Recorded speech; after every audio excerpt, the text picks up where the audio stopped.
at least according to himself, Franz Kafka always said, I've always been a sickly child, anxiety-ridden, and most importantly, I, Franz, early on discovered that my sole interest in life was literature. Meaning not my father's social success and material accomplishments. You can imagine that Hermann was not enthusiastic about that position and retorted by basically, if not neglecting Franz's writings, but putting them aside literally as some kind of hobby that his son did, where the son should really pursue a career, which Kafka did. He took the JD at the Prague Charles University and became a very successful, high-ranking insurance company administrator.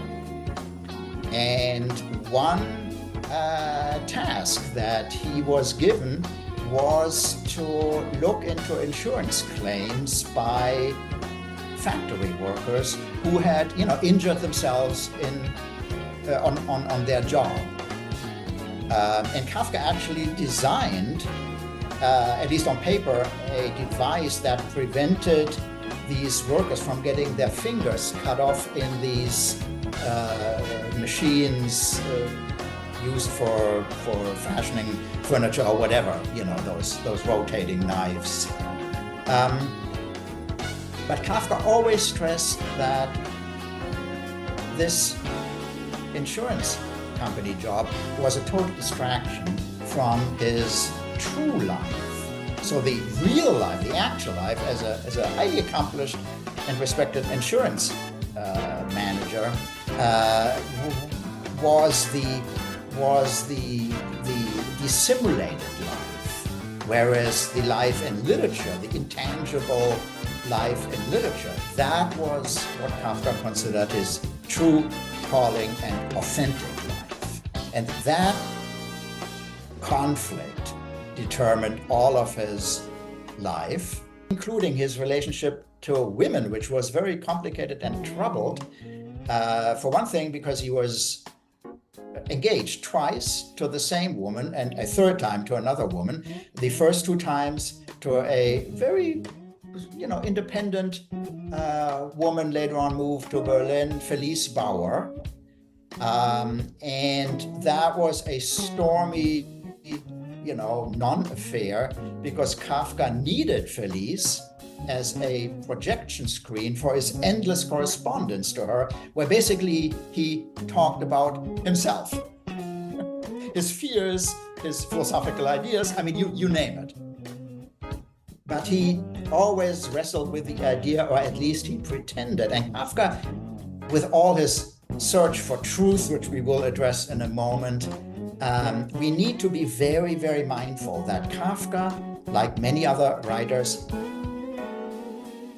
really reveals the true inner self, although he's constantly talking about the true inner self, but in such a way, in his diaries, in his letters, certainly in his fiction, as something that is a performance. Kafka is an extremely performative author, not in the sense that he is pretending to be something that he is not, but whatever he put down in his diaries and letters and autobiographical traces in his fiction, we sense that he seems to reveal very deep-seated ideas and fears and hopes and so on, but in such a way that he exaggerates them, he expresses them as paradoxes.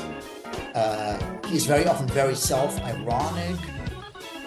And this sort of performative exaggeration has often been taken as that's the true Kafka.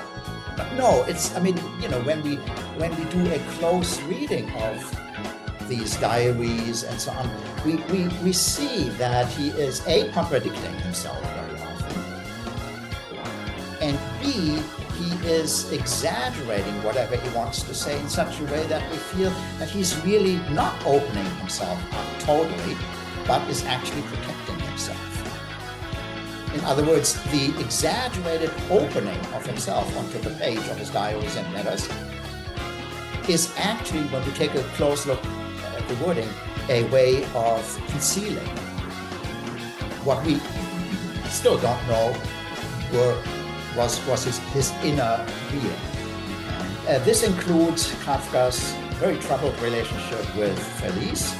And he always said, well, Felice, look, if I marry you, I will make you deeply unhappy, because in fulfilling my roles as husband and possibly father, I need to neglect my true calling, literature.